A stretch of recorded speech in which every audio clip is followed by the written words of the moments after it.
Hi friends, நான் உங்க ரதி. இன்று நாம் ஒரு அழகான மாயக்கடலுக்குள் போக போறோம். அங்க நிறைய கியூட்டான மீன்கள் வாழ்றாங்க. ஆனா அந்த மீன்கள்ல ஒரு குட்டி மீன் மட்டும் ரொம்ப சோகமா இருந்துச்சு. அவளோட பேர் நிவி. தன்னம்பிக்கை இல்லாத அந்த நிவியின் வாழ்க்கை ஒரு மாயக்கல்லால எப்படி மாறுச்சு தெரியுமா? வாங்க குட்டீஸ், நிவியோட மேஜிக்கல் அட்வென்ச்சர்க்குள்ள போலாம். ஆழமான நீலக்கடலில் நிறைய வண்ணமயமான மீன்கள் சந்தோஷமாக வாழ்ந்து கொண்டிருந்தன. அதில் ஒரு சிறிய நீல நிற மீன் நிவி. நிவி ரொம்ப நல்ல மனசு கொண்ட மீன். ஆனா அவளுக்கு ஒரு பெரிய பிரச்சனை இருந்தது. அவளுக்கு தன்னம்பிக்கையே இல்லை. மற்ற மீன்கள் எல்லாம் வேகமாக நீந்தும்.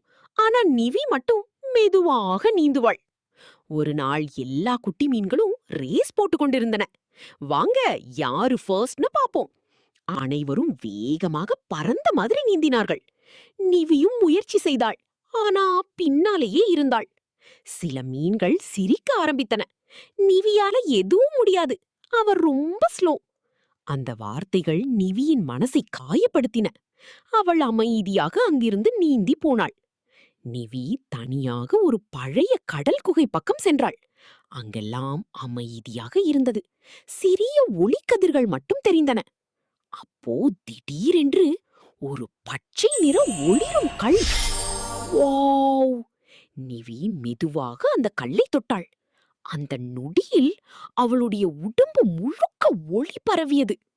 அடுத்த நாள் நிவி நீந்த ஆரம்பித்தவுடன் அவள் ரொம்ப வேகமாக நீந்தினாள். வாவ்! நிவி இவ்வளவு ஃபாஸ்டா? எல்லா மீன்களும் ஆச்சரியப்பட்டன. நிவிக்கும் நம்பிக்கையே வரவில்லை. இந்த கல்லால தான் எனக்கு சக்தி வந்திருக்கும். அந்த நாள் முதல் நிவி எப்போதும் அந்த மாயக்கல்லை தன்னுடன் வைத்துக் கொண்டாள். குட்டீஸ், உண்மையாவே மாயக்கல் மாதிரி ஏதாவது இருக்குமா? அல்லது நாம நம்புறதால தான் சில விஷயங்கள் மாய மாதிரி நடக்குதா? நிவி இப்போ அந்த கல்லால தான் தனக்கு சக்தி வந்துச்சுன்னு நம்ப ஆரம்பிச்சிட்டா.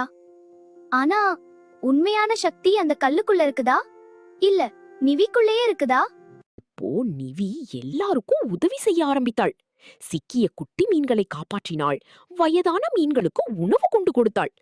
மற்ற மீன்களும் அவளை மதிக்க ஆரம்பித்தார்கள். நிவி ரொம்ப பிரேவ். ஆனா நிவி இன்னும் ஒரு விஷயத்தை நம்பிக்கொண்டிருந்தாள். இந்த சக்தி எல்லாம் அந்த கல்லால தான். ஒரு இரவு கடலில் திடீரென்று பெரிய சுழல் உருவானது. தண்ணீர் வேகமாக சுழந்தது. சிறிய மீன்கள் எல்லாம் பயந்து அலறின. காப்பாத்துங்க!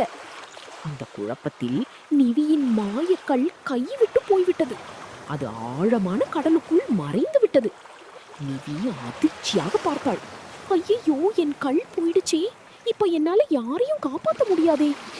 அவள் சில நொடிகள் பயந்து நின்றாள். அப்போ ஒரு குட்டி மீன் சுழலில் சிக்கிக் கொண்டது.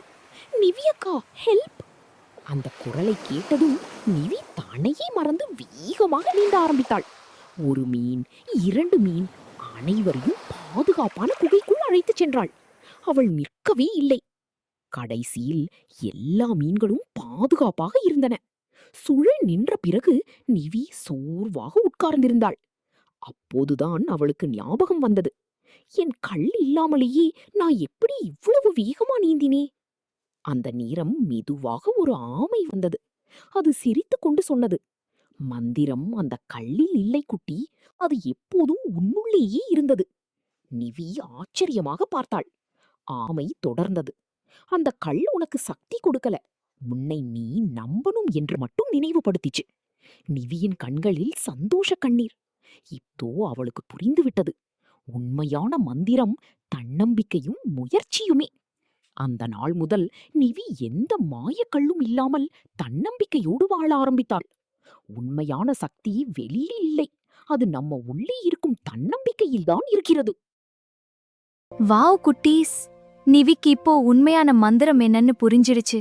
அது அந்த கல்லால் இல்ல, அவளோட தன்னம்பிக்கையும் முயற்சியுமே. உண்மையான சக்தி வெளியில் இல்லை, அது நம்ம உள்ளே இருக்கும் தன்னம்பிக்கையில் தான் இருக்கிறது. அடுத்த மேஜிக்கல் ஸ்டோரியில மீண்டும் சந்திப்போம்.